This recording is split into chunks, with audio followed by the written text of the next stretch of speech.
In today's video, I'm going to teach you how to transfer a domain from GoDaddy to Namecheap. Start by opening your browser and searching for GoDaddy. Click the official result and sign into your account. Once you're in, head to your domains or portfolio and select the domain you want to move. On the domain's overview page, look for domain privacy and turn it off temporarily. This is important because transfer confirmation emails need to reach the domain's listed contact. Take a moment to verify that the registrant contact email is current and accessible, since you'll use it to confirm the transfer.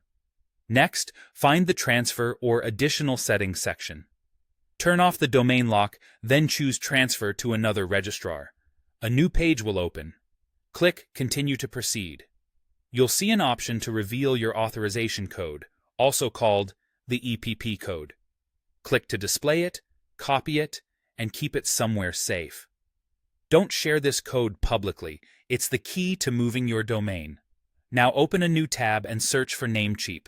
Click the official result and log in. Navigate to the Transfer to East section, then choose Transfer Domain.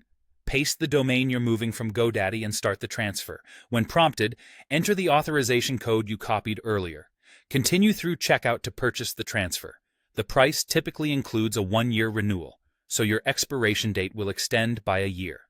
After purchase, return to your GoDaddy account to confirm and approve the outgoing transfer if you see a pending request. Approving it there can speed things up. If there's no approval button, no worries. The transfer will still proceed automatically. From here, the registrars handle the handoff behind the scenes. Transfers usually complete within 5 to 7 days.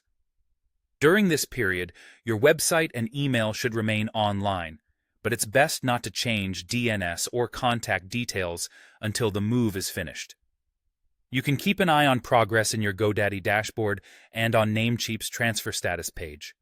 Once the transfer completes, manage the domain entirely from your Namecheap account. Re-enable privacy protection there and review your name servers and DNS records to make sure everything looks right. Quick tip: if your domain was recently registered or you changed contact info, there may be a temporary lock that delays transfers. If that applies, just wait until the lock lifts and try again. Follow these steps and you'll move your domain from GoDaddy to Namecheap smoothly and confidently.